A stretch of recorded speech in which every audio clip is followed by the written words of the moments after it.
Assalamualaikum warahmatullahi wabarakatuh. Perkenalkan, nama saya Takila dengan 3 digit NPM terakhir 053. Di sini saya ingin mempresentasikan mata kuliah metabolisme mikro dengan judul kromium.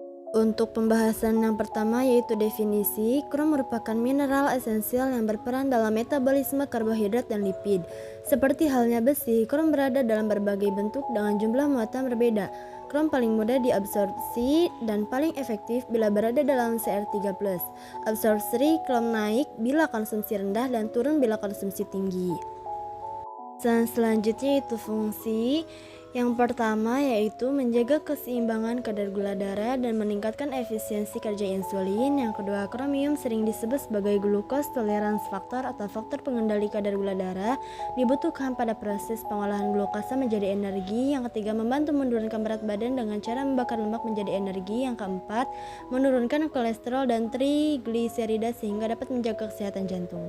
Selanjutnya itu metabolisme absorpsi. Dalam absorpsi, kromium dapat hadir dari makanan dalam bentuk senyawa anorganik atau kompleks organik. Elemental krom tidak diserap dan tidak memiliki nilai gizi. Hexavalent krom menjangkau manusia dan hewan terutama melalui inhalasi atau karena kontaminasi industri. Senyawa krom 6+ larut lebih baik daripada senyawa Cr3+ dan diserap lebih baik daripada senyawa krom 13 bila dalam usus. Selanjutnya yaitu metabolisme transportasi. Krom yang terserap bersirkulasi dalam darah yang terikat pada fraksi inflamasi bioglobulin dan diangkut ke jaringan yang terikat dengan transferin atau kompleks lainnya pada konsentrasi fisiologis. Reseptor transferin sensitif terhadap insulin. Peningkatan hormon ini dalam darah merangsang pengangkutan reseptor transferin dari vesikel di dalam sel ke membran plasmatika.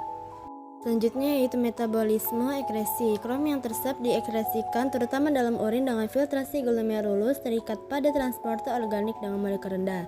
Dalam jumlah kecil ekresi melalui rambut, keringat, dan empedu. Dikatakan bahwa jumlah rata-rata krom yang diekresikan dalam urin manusia adalah 0,22 mikrogram per hari.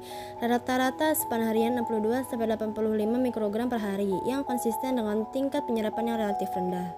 Pembahasan selanjutnya yaitu dampak kelebihan dan kekurangan. Jika kekurangan krom karena makanan jarang terjadi, oleh karena itu AKG untuk krom belum ditentukan. Jika kelebihan krom karena makanan belum yang pernah ditemukan, pekerja yang terkena limbah industri dan cat yang mengandung krom tinggi dikaitkan dengan kejadian penyakit hati dan kanker paru-paru. Kromat adalah bentuk krom yang dengan valensi 6. Tubuh tidak dapat mengoksidasi krom makanan dengan valensi 3 yang tidak toksis menjadi bentuk valensi yang toksik.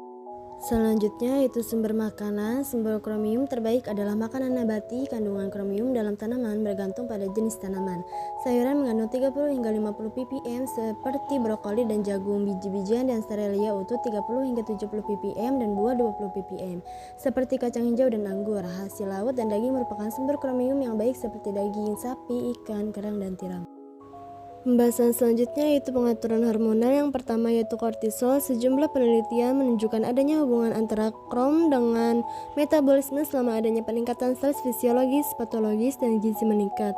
Kebutuhan krom pada manusia dan hewan meningkat selama periode stres yang lebih tinggi, misalnya akibat kelelahan, trauma, kehamilan, dan berbagai bentuk stres gizi seperti asupan tinggi karbohidrat. Yang kedua yaitu insulin. Kromium memiliki efek peningkatan insulin dan meningkatkan jumlah reseptor insulin pada permukaan sel dan sensitivitas B sel pankreas bersama-sama dengan peningkatan sensitivitas insulin secara keseluruhan. Kromium bertindak sebagai kofaktor untuk insulin dan karena itu aktivitas krom dalam organisme sejajar dengan fungsi insulin. Cukup sekian pembahasan materi dari saya. Terima kasih. Wassalamualaikum warahmatullahi wabarakatuh.